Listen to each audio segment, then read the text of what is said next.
दोस्तों, आज हम जिस मूवी को आपके सामने लेकर आए हैं वो खुद में ही एक बहुत बड़े सवाल का जवाब है, जिसमें आज के समाज की सच्चाई को बहुत ही बेहतरीन अंदाज में दर्शाया गया है। लेकिन वो आखिर है क्या, ये आप खुद ही इस मूवी को देखकर समझ जाएंगे। सच बताऊं तो ये मूवी मुझे बहुत पसंद आई और इसके क्लाइमेक्स के बारे में तो मैं क्या ही कहूँ।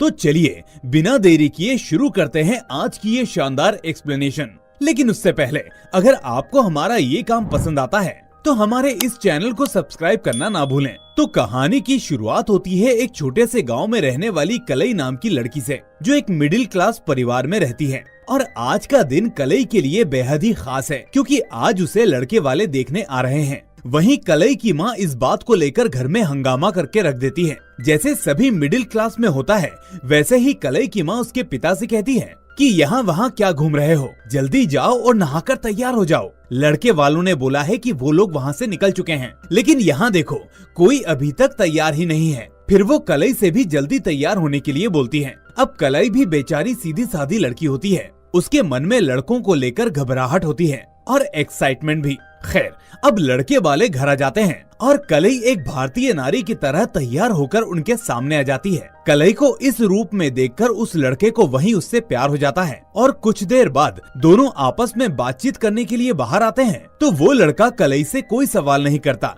और कहता है कि तुम मुझे पसंद हो और अब मैं शादी करूंगा तो सिर्फ तुमसे ही करूंगा। और इतना कहकर वो वहाँ से शर्माते हुए निकल जाता है। अब कलई को ये बात बहुत अटपटी लगती है और लड़के वालों के जाने के बाद वो यही बात अपनी सहेली को बताती है, जिसे सुनकर अब दोनों ही सोच में पड़ जाते हैं। दरअसल कलई की माँ ने कलई को बहुत कुछ बताया था कि लड़के वाले आएंगे तो उनको देखकर थोड़ा शर्माना, वो काफी सारे सवाल करेंगे तो उनका तरीके से जवाब देना, तेरी चाल ढाल भी देखेंगे तो अच्छे से चलना, वो गाना गाने को भी बोल सकते हैं। मतलब उन्होंने कलई को पूरी तरह से ट्रेनिंग दी हुई थी। लेकिन यहाँ तो ऐसा कुछ हुआ ही नहीं था। लड़के वाले आए, लड़के ने कलई को देखा और उसे पसंद करके वापस चला गया। मतलब सिलेबस में से कोई क्वेश्चन नहीं आया और कलई को सीधा रिजल्ट मिल गया और इसी बात को लेकर वो थोड़ा परेशान थी। खैर, अब रात हो जाती है, जहाँ हम कलई के माता पिता में थोड़ी नोकझोंक होते हुए देखते हैं। दरअसल बात यह है कि जो लड़का आज कलई को देखने आया था वो निचली जाति का था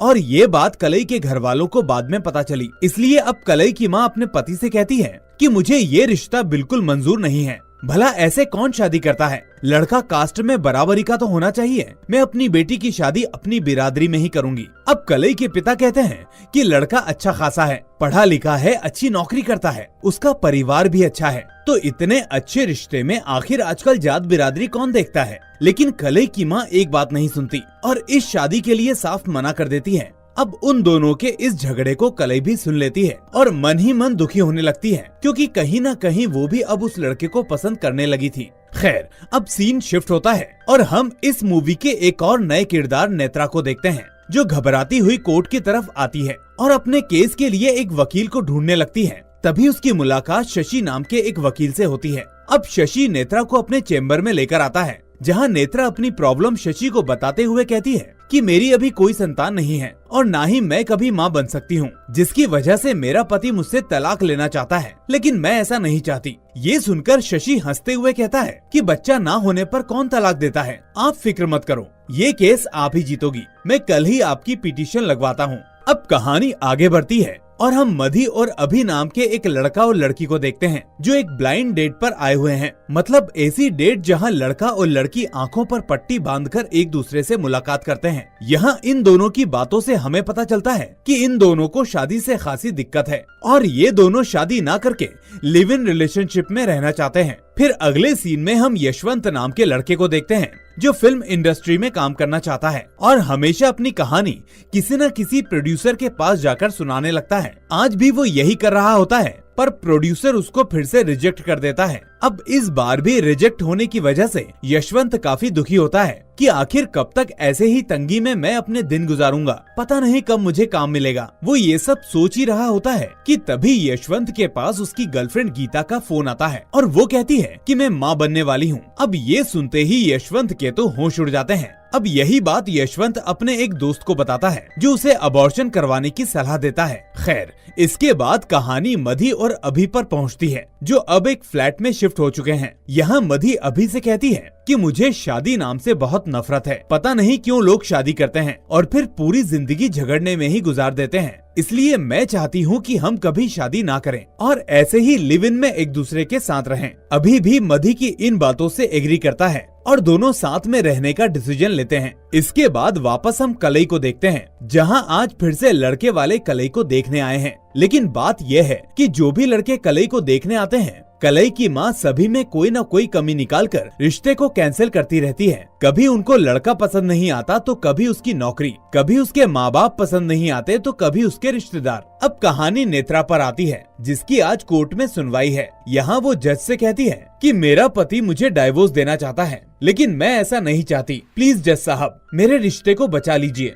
यहाँ जज पहले नेत्रा की मेडिकल जांच करवाने के लिए कहता है और फिर अगली तारीख दे देते हैं। वहीं दूसरी तरफ हम यशवंत की गर्लफ्रेंड गीता को देखते हैं, जो मन ही मन बहुत परेशान होती है कि आखिर कैसे वो इस प्रेगनेंसी से बाहर निकले, कैसे इससे छुटकारा पाए। उधर जिस दिन कलई के घर लड़के वाले आ रहे होते हैं, उसी दिन गांव में किसी बुजुर्ग आदमी की मौत हो जाती है, जिसे सभी लोग शमशान घाट लेकर जाने लगते हैं। तभी कलई के पिता भी उसमें शामिल होते हैं और अर्थी के साथ जाने लगते हैं। साथ ही वो उसमें नाचने भी लगते हैं, जो कि एक तरह का रिचुअल था और ये किसी बड़े बुजुर्ग की मौत पर किया जाता था। तभी लड़के वाले कलई के घर पहुंचते हैं, जिनके आने की खबर सुनकर कलई के पिता भी वहां आ जाते हैं। अब उनको देखते ही लड़के वाले कहते हैं कि आप तो वही है ना जो अभी उस अर्थी के सामने डांस कर रहे थे। आपकी फैमिली क्या यही सब काम करती है? और ऐसा बोलकर वो खुद ही इस रिश्ते को तोड़कर वहाँ से चले जाते हैं। इसके बाद कलई की माँ अपने पति को खूब सुनाती है कि वैसे ही लड़की की उम्र निकली जा रही है और वैसे भी तब से अच्छा रिश्ता नहीं मिल रहा था, लेकिन आज जब रिश्ता अच्छा आया तो आपकी वजह से वो टूट गया। ये सुनकर कलई का पिता उस वक्त तो कुछ नहीं कहता, लेकिन रात को अकेले में बैठकर अफसोस कर रहा होता है। अपने पिता को दुखी देख कलई वहाँ आती है, क्योंकि वो जानती थी कि उसके पिता उसे बहुत प्यार करते हैं और वो रिश्ता उनकी वजह से नहीं टूटा। कलई के आते ही उसके पिता उससे माफी मांगते हैं कि बेटा मुझे माफ कर दो, मेरी वजह से आज तुम्हारा रिश्ता टूट गया। लेकिन कलई कहती है कि अरे पापा, आप क्यों माफी मांग रहे हो? जो होना था वो हो गया। वैसे भी आपकी इसमें कोई गलती नहीं है, आप माँ की बात को दिल पर मत लो। उधर हम देखते हैं कि मधि के मैनेजर ने उसको कुछ दिन के लिए जॉब से सस्पेंड कर दिया है, क्योंकि वो ऑफिस में टेबल पर पैर रखकर बैठती थी। लेकिन मधि उल्टा अपने मैनेजर को ही सुनाने लगती है, जिस पर वो कहता है कि अगर ऐसे ही करोगी तो जॉब से निकाल दूंगा। इसके बाद हम नेत्रा और शशि को देखते हैं, जहाँ शशि नेत्रा की रिपोर्ट लेकर आता है। वो कहता है कि आपने कोर्ट में इतना बड़ा झूठ क्यों बोला कि आप माँ नहीं बन सकती? आपकी रिपोर्ट में तो सब कुछ ठीक है, इसलिए मतलब आपके हस्बैंड में कमी है और आपने ये बात मुझसे छुपाई। आपको ये बात अपने पति को बतानी चाहिए, जो आपको बांझ बोलकर आपसे तलाक ले रहा है। और वैसे भी आपको ऐसे आदमी के साथ रहने की जरूरत नहीं है। ऐसा आदमी आखिर एक औरत को क्या समझेगा? मैं अगली तारीख को अब इसी सर्टिफिकेट को दिखाकर आपको तलाक दिलवाऊंगा। तभी नेत्रा कहती है कि नहीं, मुझे तलाक नहीं चाहिए, क्योंकि तलाक के बाद औरत की जिंदगी बर्बाद हो जाती है। ये समाज ना तो उसे काम देता है और ना जीने देता है। इसलिए मैं आपसे रिक्वेस्ट करती हूँ कि मुझे और मेरे पति को एक करने में आप मेरी मदद कीजिए। मैं अपने पति के साथ ही रहना चाहती हूँ। उधर यशवंत और गीता अबॉर्शन के लिए परेशान होते हैं। दरअसल गीता को अपनी प्रेगनेंसी का शुरू में पता नहीं चला और अब उसे तीसरा महीना शुरू हो चुका है, इसलिए कोई भी डॉक्टर उसका अबॉर्शन करने के लिए तैयार नहीं होती और इस बात से दोनों बहुत परेशान हैं। खैर, अब कोर्ट में नेत्रा के केस की सुनवाई शुरू होती है, जहां अपने वादे के मुताबिक शशि पूरी कोशिश करता है कि नेत्रा को तलाक ना मिले, लेकिन उसके पति की वकील ऐसा नहीं होने देती। वो कहती है कि जज साहब, नेत्रा में ही कमी है। एक तो वो बच्चा पैदा नहीं कर सकती और दूसरा अपने पति का ख्याल रखने की जगह वो उससे दिन रात झगड़ा करती है। इस तरह वो वकील नेत्रा के ऊपर उल्टे सीधे इल्जाम लगाना शुरू करती है, जिसे नेत्रा सहन नहीं कर पाती और बीच हियरिंग में ही कोर्ट छोड़कर बाहर आ जाती है। इसके बाद शशि भागकर उसके पीछे आता है और समझाता है कि मैं आपकी परेशानी समझता हूँ, लेकिन इस तरह कोर्ट से आना ठीक नहीं। इससे तो आपके पति का केस और स्ट्रॉन्ग हो जाएगा और वो तलाक ले लेगा। इसलिए अब आप आगे से ऐसा नहीं करना और जो भी लास्ट में फैसला हो वो आप मुझे बता देना। मैं उसी हिसाब से अब केस को डील करूंगा। उधर एक शाम अभी और मधि एक पब में जाकर चिल कर रहे होते हैं कि तभी अचानक अभी एक रिंग देखकर मधि को शादी के लिए प्रपोज करने लगता है। ये देखकर सभी शॉक हो जाते हैं और मधि भी, लेकिन अगले ही पल वो उस रिंग को लात मारते हुए कहती है कि तुम अपना वादा भूल गए, हमने डिसाइड किया था ना कि हम ऐसे ही रहेंगे और कभी शादी नहीं करेंगे। फिर आखिर ये सब क्या है? बेचारे अभी का इस चीज से दिल टूट जाता है। इसके बाद हम देखते हैं कलई को, जिसकी जिंदगी में एक बहुत ही बड़ा तूफान आ चुका है। दरअसल उसके पिता अब इस दुनिया में नहीं रहे। वो आज सुबह बाथरूम में ही हार्ट अटैक की वजह से इस दुनिया से चले गए। अपने दोस्त जैसे पिता को खोकर बेचारी कलई बहुत दुखी होती है। वही तो थे जो उसको समझते थे, उसकी हर बात को सुनते थे, लेकिन आज वो नहीं रहे। उसकी शादी की इच्छा मन में लिए हुए वो इस दुनिया से चल बसे। अब दोस्तों, अगर हम इन चारों लेडीज की जिंदगी को ध्यान से देखें तो आपको इसमें एक पैटर्न दिखेगा। जैसे कलई शादी करना चाहती है लेकिन शादी नहीं हो रही, उधर नेत्रा की शादी हो चुकी है तो बच्चा नहीं हो रहा, जबकि वो बच्चा चाहती है। वहीं गीता के पास बच्चा है लेकिन वो शादीशुदा नहीं है, इसलिए उसे उस बच्चे को गिराना पड़ रहा है। और उधर मधी जो शादी करना ही नहीं चाहती, उसे सिर्फ लिव इन में रहना ही पसंद है। इस तरह जिसको जो चाहिए वो उनको मिल नहीं रहा, जो जिसके पास है वो दूसरों के पास नहीं। यही मैसेज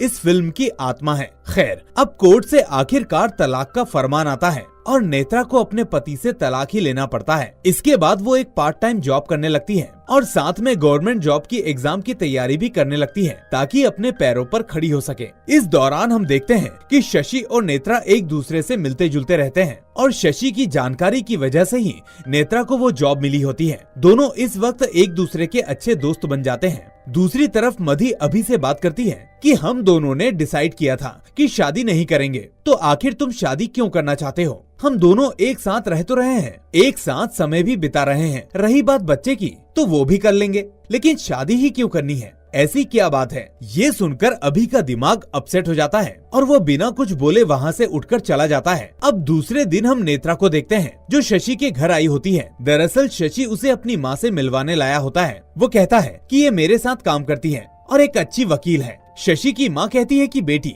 एक अच्छा सा लड़का देखकर जल्दी से शादी कर लो। तुम अपना खुद का काम करती हो, तुम्हारी उम्र के हिसाब से तुम्हें एक साथी की जरूरत है। मेरे पति आर्मी में थे, उनके जाने के बाद मैंने अपने शशि और उसकी बहन को पाला है और अकेली औरत के लिए ये सब करना बहुत मुश्किल होता है, इसलिए जल्दी से शादी कर लो। अब शशि और नेत्रा ये सब सुन रहे होते हैं, लेकिन दोनों ही इस बात पर चुप रहते हैं। उस दिन के बाद दोनों की मुलाकातें और बढ़ जाती हैं और दोनों ही एक दूसरे को धीरे धीरे पसंद करने लगते हैं। उधर हम देखते हैं कलई की माँ को, जो उसको लेकर अपने एक दूर के भाई के पास आती है और उनसे कलई की शादी की बात करती है। वो कहते हैं कि देखो बहन, भले ही हम दूर के रिश्ते में हो, लेकिन तुम मुझे अच्छे से जानती हो, इसलिए मैं चाहता हूँ कि तुम कलई की शादी मेरे बेटे से कर दो। मेरा खुद का फार्म है और यही मेरे बेटे का काम है। वो अच्छा कमाता भी है, इसलिए तुम्हारी बेटी खुश रहेगी। कलई की माँ फौरन कलई का रिश्ता उससे फिक्स कराती है, लेकिन कलई को ये रिश्ता मंजूर नहीं होता। रास्ते में वो अपनी माँ से कहती है कि माँ, वो लड़का अच्छा नहीं है, आपको नहीं पता,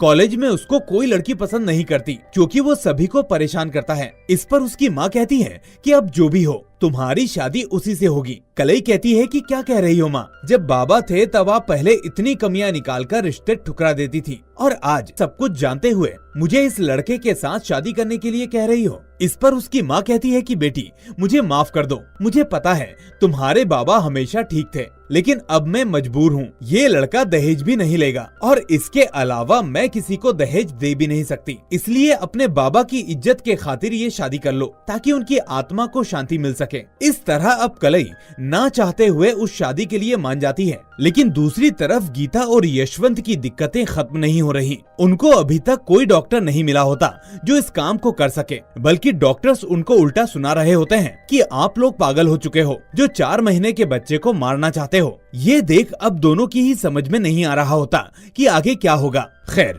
उधर मधी एक दिन अपने रूम पर अपने एक फ्रेंड को लाती है और उसके साथ सेल्फी लेते हुए ठीक से टाइम भी स्पेंड करने लगती है, जिसको देखकर अभी को उससे जलन महसूस होने लगती है, लेकिन वो उससे कुछ नहीं कहता। वहीं रास्ते में यशवंत को एक किन्नर मिलती है, वो उसको कुछ पैसे देता है तो वो किन्नर पूछती है कि क्या बात है, तुम इतने परेशान क्यों हो। यशवंत उसको अपनी पूरी कहानी बताता है तो किन्नर उसे एक कार्ड देकर कहती है कि परेशान मत हो, इस एड्रेस पर जाना और मेरा नाम ले लेना, वो डॉक्टर तुम्हारा काम कर देगी। यशवंत ये सुनकर खुश हो जाता है और वहाँ से निकल आता है। इधर कलई की शादी की तैयारियां होने लगती हैं और वो मन ही मन सोचने लगती है कि आज मेरे बाबा होते तो मेरे लिए कितने खुश होते। और इधर मधी और अभी में झगड़ा होने लगता है। अभी पूछता है कि आखिर वो लड़का कौन था और तुम उसके साथ इस तरह बात क्यों कर रही थी। तो मधी कहती है कि तुम पागल हो गए हो, वो मेरा दोस्त था और काफी दिनों से हम मिले नहीं थे, इसलिए मैं उसको यहाँ ले आई। और वैसे भी तुम मुझसे ये सब क्यों पूछ रहे हो? बोला था ना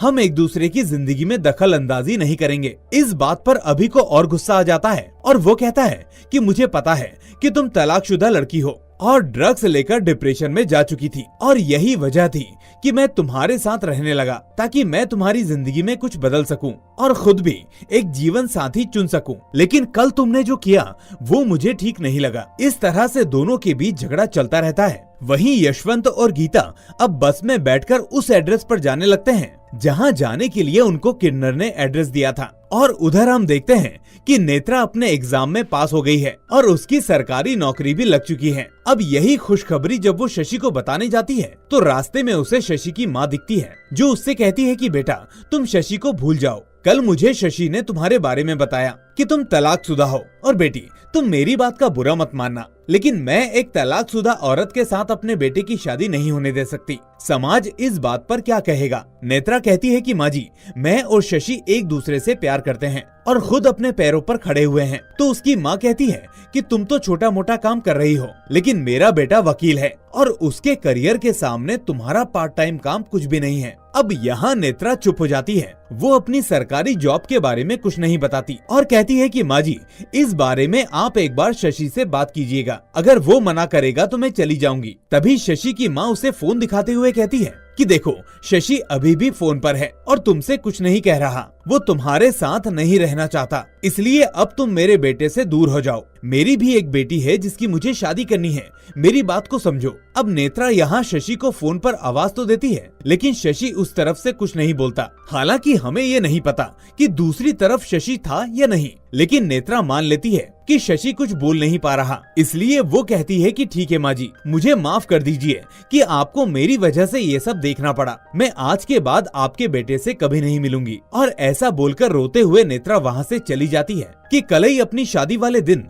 अचानक एक तरफ जाकर बैठी होती है तो उसकी माँ उसको ढूंढते हुए वहाँ आती है और पूछती है कि क्या हुआ बेटा, जिस पर वो बताती है कि उसका मेंस्ट्रुअल टाइम शुरू हो चुका है। अब इस वजह से वो मंदिर में तो नहीं जा सकती, लेकिन फिर भी उसकी माँ उससे कहती है कि ये बात किसी को मत बताना। जिसके बाद वो कलई को मंदिर के अंदर शादी के लिए ले जाती है। इस तरह अब कलई की शादी हो जाती है। वहीं मधी अभी से झगड़कर हाईवे पर आ जाती है क्योंकि वो इतना डिप्रेस हो जाती है कि खुद को खत्म करने का डिसीजन ले लेती है। और दूसरी तरफ गीता का भी सेफली अबॉर्शन हो जाता है जिसके लिए वो बहुत लंबे समय से परेशानी में थी। अब ये चारों कहानियां यही एंड हो जाती हैं। लेकिन एक मिनट, इस कहानी का आखिर क्लाइमेक्स क्या है? तो अगले सीन में हम कन्नागी नाम की एक लेखिका को देखते हैं जिसने ये चारों कहानियां अपनी एक किताब में लिखी थी और इस वक्त उसका इंटरव्यू चल रहा था। अब इन चारों कहानियों को सुनकर वो लोग पूछते हैं कि मैडम इसका एंड क्या है, आखिर उन चारों का आगे जाकर क्या हुआ? कन्नागी इस बात का कोई जवाब ना देते हुए वहाँ से बाहर आ जाती है और तभी एक जर्नलिस्ट लड़की उसके पास आकर कहती है कि मैम प्लीज आप मुझे बताइए कि उन चारों लड़कियों का आपकी कहानी के हिसाब से क्या हुआ? तो कन्नागी उसे बताती है कि वो चारों लड़कियां असल में अलग अलग है ही नहीं, वो एक ही लड़की की कहानी है और वो लड़की खुद मैं हूँ, मैं ही कलई हूँ जिसे उसके पिता एक लेखिका बनाना चाहते थे, लेकिन उनके मरने के बाद मेरी शादी मेरे मामा के लड़के के साथ करा दी गई। उसके और मेरे बीच दूसरी औरतों को लेकर झगड़े होते थे, इसलिए उसने मुझसे तलाक ले लिया। फिर मैंने जिससे प्यार किया उसकी माँ ने मुझे उसे छोड़ने के लिए कहा तो मैं अपने काम के साथ साथ डिप्रेशन में चली गई। फिर मुझे एक लड़के से प्यार हुआ तो मैं उसके साथ लिव इन रिलेशन में रहने लगी और फिर एक दिन में प्रेग्नेंट हो गई, जिसके बाद मेरा अबॉर्शन हुआ। अब मुझे पता है कि मेरी कहानी में मेरा बहुत दोष है, मैंने काफी गलतियां की हैं, लेकिन क्या ये सच है? क्या शुरू में मेरे साथ जो हुआ उसकी वजह से मैं ऐसी बनी या लोगों ने मुझे ऐसा बनाया? यही जवाब मैं आज तक ढूंढ रही हूँ, इसलिए इस किताब में मैंने कोई अंत लिखा ही नहीं, सब कुछ पढ़ने वालों के ऊपर छोड़ दिया। और दोस्तों इसी के साथ इस शानदार कहानी का होता है दी एंड। तो दोस्तों आपको क्या लगता है कि क्या कन्नागी के साथ जो कुछ हुआ और बाद में उसने जो कुछ किया उसके लिए कौन जिम्मेदार है, वो खुद या दूसरे लोग? आप अपने जवाब मुझे कमेंट्स में दे सकते हैं और साथ ही इस वीडियो को लाइक और चैनल को सब्सक्राइब कर दें। मैं मिलूंगा आपसे अगली ऐसी ही शानदार मूवी के साथ। Till then take care and thanks for watching.